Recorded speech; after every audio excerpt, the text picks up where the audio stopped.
Hello, everyone. Welcome back to the Variety Half Hour. Today, I'm joined by the busiest man on this side, actually, the other side of the Mississippi. He's a rapper, he's a fanatic, he's a nerd, he is amazing, an entrepreneur. Anyway, I have Isaiah, aka Eight Balls Banger. Oh, hey, what's going on, Cheyenne? Thank you. Thanks for having me on. Yes, of course. Thanks for being here. You're honestly like at this point, you put on more people than like DJ Khaled and Tyler the Creator themselves with your podcast, Silent Podcasts. I'm always happy to be on the channel as well, but I know that you're much more than Silent Podcasts, and I've decided to ask if you could come on, and you're here. And honestly, like, what do you want to be known for? Well, thank you for that introduction. First of all, that's awesome. I don't know. I'm what I want to be known for. Just a creator. I got my hat in a bunch of rings. But I'm in a whole lot of internet communities. I've been in this internet world for a couple of years now, so I've kind of double dipped in everything, but nothing specific. Just like a guy who just makes stuff. And that's what makes me happy. So yeah. Yeah. I can't relate. I think I like, I'm usually a consumer, I fear. Mm-hmm. I realized this back early days, like 2010s, when I had a Tumblr, like people made posts. Yeah. I reblogged posts. Like I made one meme and it was like the Muffin Man and two notes. Oh my God. It's for me sending them to my friends. I never got into the Tumblr era, so I'm kind of jealous. It looked like it had a good boom for a little bit. I never got into it. Yes. I mean, honestly, Tumblr got me into so much stuff. Like, I mean, not only nihilism, but like random TV shows, anime, probably hentai. So Tumblr had its ups and downs for sure. I'm still on it, but the ads kind of make it worthless. Okay. All right. But, yeah. So Isaiah, creator, what's your top 5 projects that you've created? Okay. Sorry, I didn't mean to put you on the spot like that. It's okay. I like stuff like this. It makes me think, okay. So I guess Silent Podcast would be the first one, technically, right? Because it started out as a sequester coverage podcast called Silent Sequester, and now it's Silent Podcast due to some people pushing me to do it. So I guess that's one. In the Smash Brothers Machinima community, I have another group. It's called the Retro Pixels. And we've been doing that for a while, and that's also fun. So that's 2. Let's go. I'll say just any album that I've created. Shout out to the SoundCloud world, rapping all that. So that's 3. Let's see what else. I mean, I feel like it would be a cheat code to do albums individually, so I don't want to do that. I thought you would. I mean, those are projects. Okay, so I'll let those take up 3 and 4, and I'll say 5 to be different. I started drawing a lot, and I have a group of friends that I play D&D with, and like I started like a superhero D&D campaign. Like it's all original, and I taught myself how to draw recently, so I'll make that 5. That's like on a lesser scale, but I really enjoy doing that. So that'll be number 5 for me. Honestly, number 5 is like the hardest. The handheld, the things you do with your own hands, the physical task of creating physical ideas from your head. You're an all-star. So, I mean, it's different now though, because I play with people over the internet. So everything's all digital. So like my drawing's digital. I don't have to write anything in my hand. I'm just typing. You know what I'm saying? It's all here, and then keys. But same sentiment though. I agree with that. I want to call myself like a D&D newbie, but I've been in this for at least I think it's been over a year, maybe 2. I gotta check at this That's point, new. but yeah, okay, good. All right, so I'm still relatively new, but I like it a lot. Awesome. All right, let's get into the news. Wait, actually, sorry, that's not how this goes. So, Isaiah, welcome back to the Half Hour Podcast. What we do is basically the first part is random topics. So, I've compiled a list of things that I wonder about that no one wants to talk to me about. And so, podcasts, my rules, my topics. I'm going to ask you to name a number 1 through 31 because that's how many topics I have prepared. And then we'll discuss them. All right. How many do we have to pick? So it's typically 2 depending on the time, but you can just pick 1 to start. Like pick a number 1 through 31. Let's go with my favorite number, 8. Let's go with 8. 8. That makes sense. Oh, this is perfect for you. Okay. What's the last shot you took? Parentheses, in life and alcohol. Okay. Well, alcohol, it was my birthday recently. We celebrated last week and we got hibachi, like me and my friend group, and my best friend got like sake for the first time and gave me like some of it. So that would be the first time I took an alcoholic shot. The first time? Yeah, it was. Well, I mean, not the first time I drank alcohol, but like I don't go to hibachi, regularly. So, I mean, maybe I have. I'm just not thinking about it. I don't know. Okay. Heard. First time I've taken a shot. I mean, the last time I've taken like a big shot. You're saying like the last time? Yeah. All right. So Survivor, the production people. Sorry if I'm not supposed to talk about this. Survivor people, the production people have been playing with me for like the last 2 years, and I've been trying to do exit press and all that stuff. It takes forever. I know the process. The first time they've like, I'm not gonna say they ghosted me, but like they ignored me. The second time, I finally got a hold of them. And they were like, "What? How many Twitter followers do you have?" And I sent all that to them. They ignore me again. I'm like, And that was with time. Sorry, you just cut out like at a very important part. I'm sorry.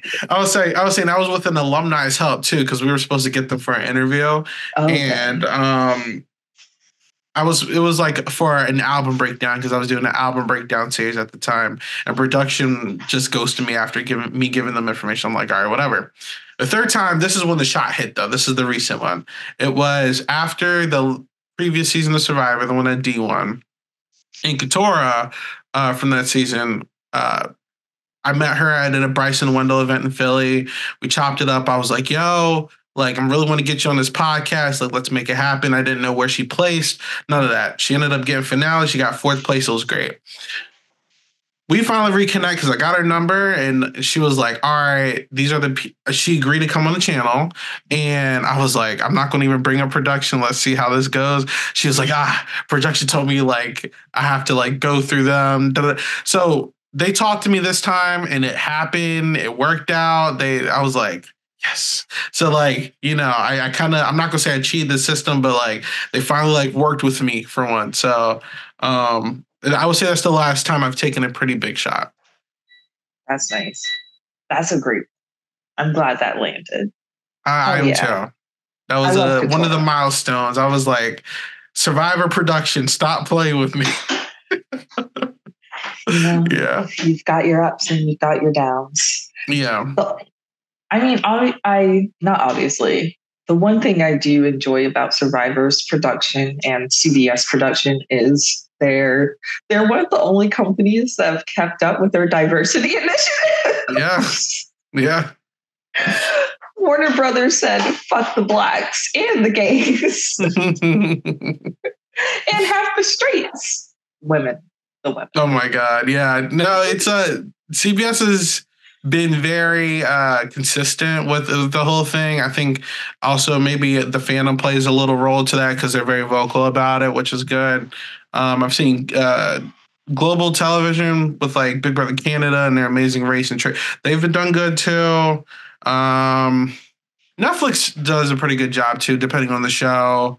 And I would say like MTV is even before the initiative has been pretty good with it. So yeah, all around. For sure. Like MTV is probably the first place where I had like Black people to root for. Yeah.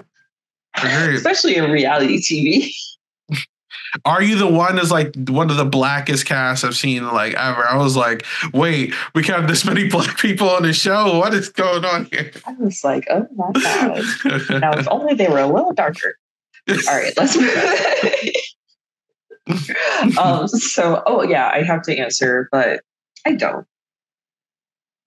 You should. I think a new number, 1 through 31, but not the 8. Okay. By the way, when I pick a number, does it eliminate it for the next person? I just take it out. Oh, okay. Let's go with 31. Isaiah, I've been thinking. So this topic is suing white people for larceny / wage theft of slavery. Repeat that again. I repeat it again. So this topic is about suing white people for larceny. So larceny is when you steal another person's property without the intent of giving it back. Okay. And so I was thinking about how slavery was wage theft and stolen property. And that's the most legal way we would get reparations. Yes. So you want to do what they did to them? No, Jesus. Oh, okay. So here's the background. Okay. A woman, I forgot. Yeah, so a woman sued Harvard because they had pictures of her mutilated family members in their museum. And so she was able to sue them because that was like the possession of her family. Okay. And so my topic thinking was, if I find out who owned my great grandma, can I sue them for her labor that is unpaid? Okay. So that's the topic. What you think? If the people are still alive, I would say probably, but I'm not going to blame someone directly for like what their ancestors did. So it's kind of tough because like, imagine like I had like some descendant that did some fucked up shit and then they're like, you got to pay for it. I'm like, what do I do? I'm just coming here like, you know what I'm saying? So it's a little difficult, but I like the spirit. Instead of like suing, maybe hold them accountable. I just don't like denounce your lineage or something. Like, I don't know. But I like the idea of it. I never thought about something like that. It's very interesting. I know that it's never going to be like a family to family thing. Like, that is kind of crazy. And we don't really have like head of households anymore. Right. Like if I had beef with the prince, I could go to like King Charles. But it's like, my family doesn't have a King Charles. Where are you from? I forget. So I was born in Charlotte, North Carolina. Oh, okay. Got it. I'm in Texas. Okay. Got it. I see it. What's that mean? I see. You just fit the aesthetic. I don't know. You fit the Texas dress aesthetic. I don't know. You got something there, Cheyenne. Where are you? Where are you coming from? What is your background? Where do your family stay? I'll fight you. Oh no. It's just something. I was just like, something's giving like you're in Texas right now. I don't know why. So in fun news, do you watch basketball? I am a giant basketball fan. Yes, I love basketball. Yes. And how about the women's basketball? I am a new fan with women's basketball. I got into a lot of arguments on social media about it today. So yes, like basketball. Okay.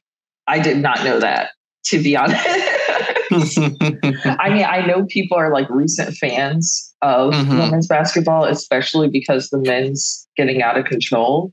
And like, the betting and like the money and like the long-term investment in the women players is much longer. However, this news article is about how women's basketball became the hottest thing. Inc. Oh, the New Yorker gave me an ad block. The hottest thing in college sports. So I'm pretty sure everyone has the first memory of it being Caitlin Clark versus LSU.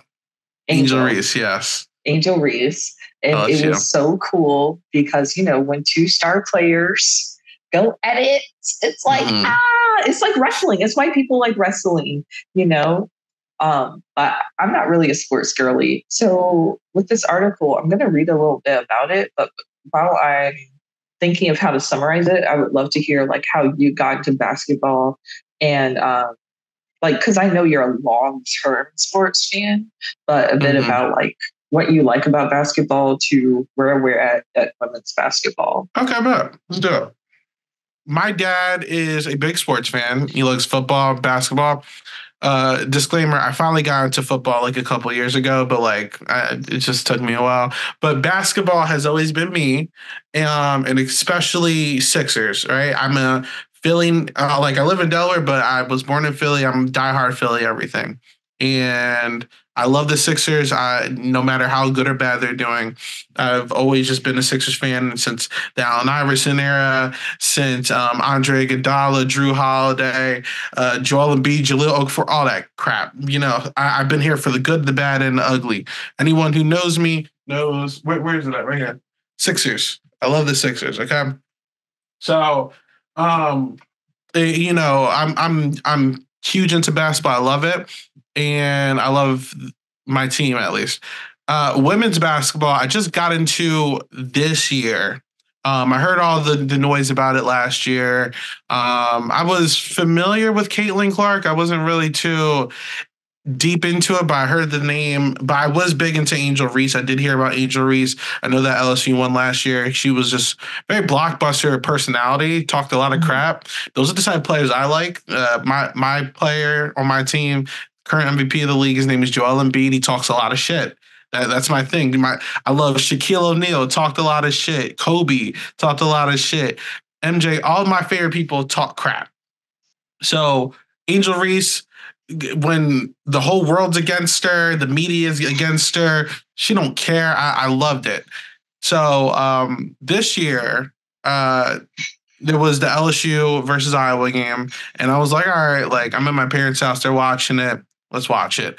I was like, this is crazy. Like, I've heard how good women's basketball, college women's basketball, to be more specific, was great. And I just never really paid attention to it. But it was awesome. I was like, these girls are playing really hard. Caitlin Clark shooting at like Steph Curry range. Angels like scoring and rebounding like crazy. And the taunting. I was like, this is dope. Like, I was into it. Expanded a little bit. Like, this girl named Juju. She's really good. And South Carolina got a good team. Like, there's just this whole world I was not tapped in with basketball, and I'm into it now. I think it's great. There's a great class that's about to go into the WNBA that I think is really dope. Caitlin Clark's obviously declared. Angel just declared recently. There's a lot of good girls coming into the league. In my opinion, the Caitlin Angel rivalry is like reminiscent of like Magic Johnson and Larry Bird back in the day. That was big for the NBA. That's what gave it that next step of elevated viewership. And I think these new girls coming in is going to be very great for the WNBA. Because I'm going to be real with you. To me, it's boring. I don't really care for it. I'm just like, it needs that oomph. You know what I'm saying? It needs star power. And it's great for me. There is a collection of people who don't really care for like, oh, why is Caitlin Clark getting all this like backing? And then Angel, she's too cocky and all this. I'm like, shut up.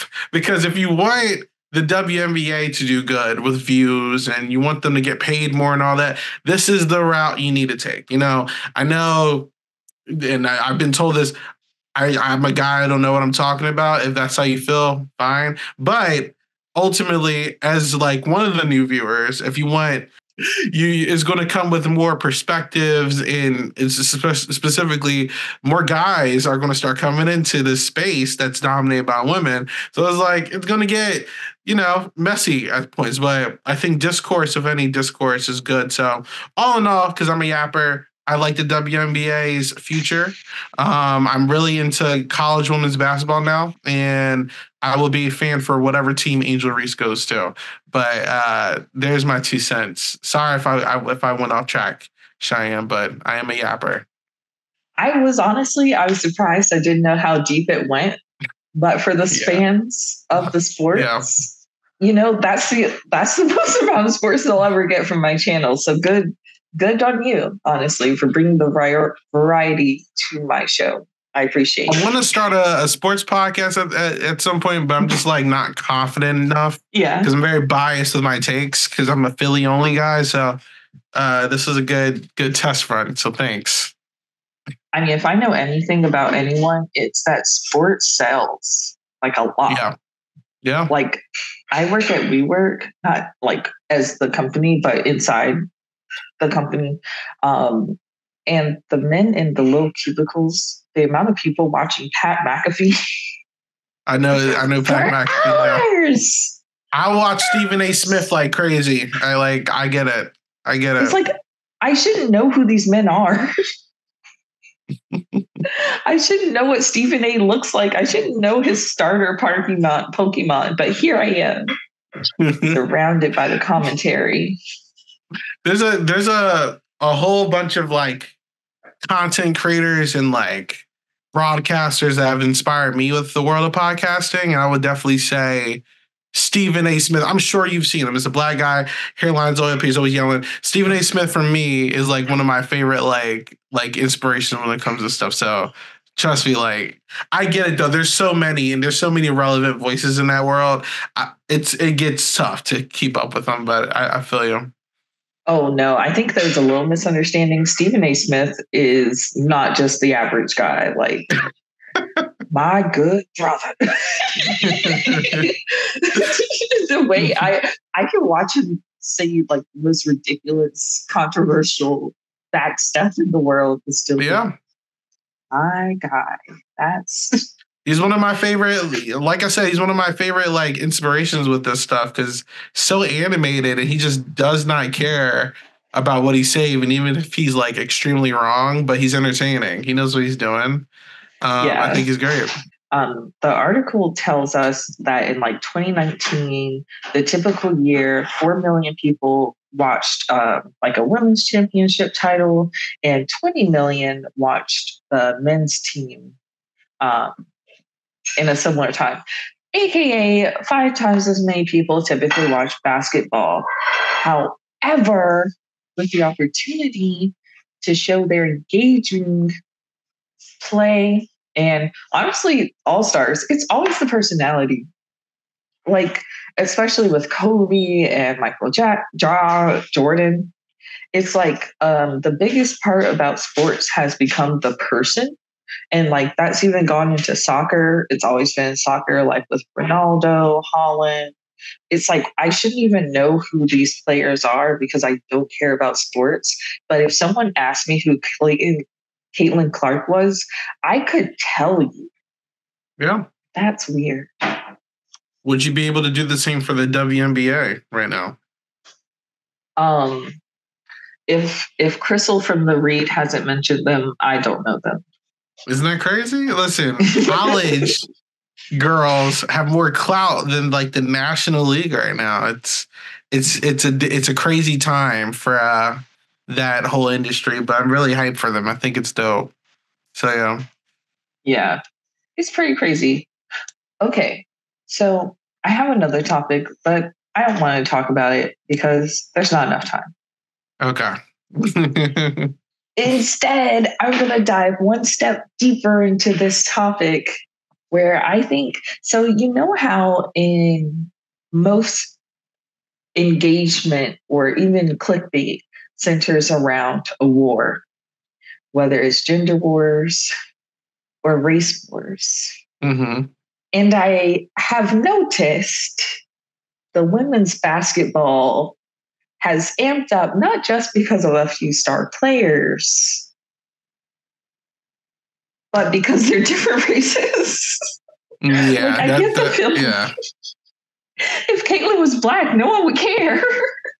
I went on. That's what I was getting on arguments about, because some people automatically assume like, you're a Caitlin Clark fan, you're just a hater. I'm like, I just got into this. Like, I don't have any stake in this, but I was like, honestly, it just seems like a lot of people hate on this girl because she's white and she's balling. It's like, I did some research, and there are some WNBA players who are vets who have been like openly like, I don't know if she's going to do good in the league. They're like, downplaying her. And, that's fine. Like, you're all allowed to have your opinion. But for the ultimate goal for you guys to get paid more and wanting to get more views, after you guys complain so frequently about not getting paid enough like NBA stars, I think this girl is your best ticket. Like, you don't have to like her, you don't have to care for her game, but take this opportunity that she's about to come in the league with all these fans, and you ball out, and then you're going to get paid more. She's bringing in the views. Angel's bringing in the view. It's just like, I don't know. I feel like you guys finally have the answer to your problems, but since it's this white girl, it's just like, I don't like Caitlin Clark. It's just like, what are we doing here? I do understand the refs like favorite her sometimes and like do unfair calls. I've noticed that myself watching the game. I'm like, what the F? But regardless, it's like, it's not valid. Like, she's not doing anything. Like, I don't know. I think it's a little ridiculous, but what do I know, right? Yeah. Okay. So I think I know a little bit of the animosity came because the picture of Angel doing the hand in the face was more popular and spread faster than when Caitlyn did it to her first. And so there was a lot of weird think pieces about being classy and basically calling her arrogant. And I can see how that caused the initial rift. But it's like, once again, not Caitlyn. Like, not her. It's like none of these circumstances are about the women in these games. Like Angel, her teammates falling out, amazing. Caitlyn, her teammates falling out, amazing. The people on Twitter, balls ablaze for the race war. Unfortunately, I don't think it's her. It's like her fans are very problematic. I'm not going to lie. Oops, sorry.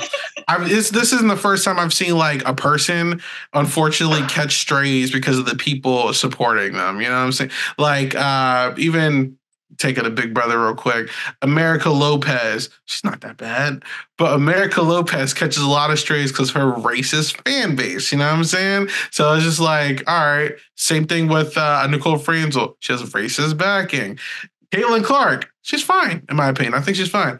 Racist fan base, so it's like, unfortunately, she's catching strays for it. I don't think her or Angel care that each other taunted because they both talk a lot of shit. Who cares? You know what I'm saying? It's a part of the sport. But as you said, it's catching strays. It is what it is. Yeah. I get a lot of shit for liking Coco as well. Do what you gotta do, man. I like my girl. Season 16 was my first live season. I can't get rid of my love for Nicole. As you should. All right, man. That wraps it. Oh, you have telecreators.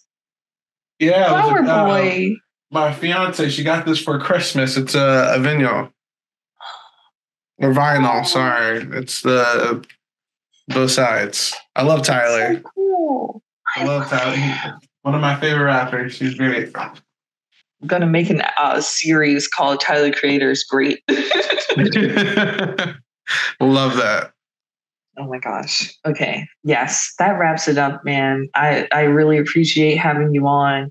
I know you're the busiest guy in the game. these virtual streets, these Twitter finger links. But of course. Tell the people like what's up. I know you have your podcast. You had Rob from Rob Has a Podcast on. I saw it last week. You have Nicole, you have Gio on Survivor. But more about you, what you got going. Yeah, you can find me at 8 Ball Bangers on all social media platforms.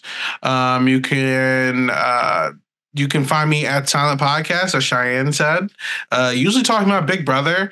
Also, there's a show that me and my friend Nicole have been very active with lately called the Isaiah and Nicole Show. Cheyenne, you're definitely coming on that soon because I think you would have a lot of fun on that one where we just talk about stuff, you know? And yeah, like you can just follow me on both of those things, specifically Twitter and YouTube if you want to catch up on what I'm doing. I just kind of do stuff, you know? So yeah. Absolutely. If you subscribe to Silent Podcast, you're guaranteed to have at least one series that you like. So come on over. All right. I've been Cheyenne. He's been Isaiah. And we're going to thank you for your time. Bye.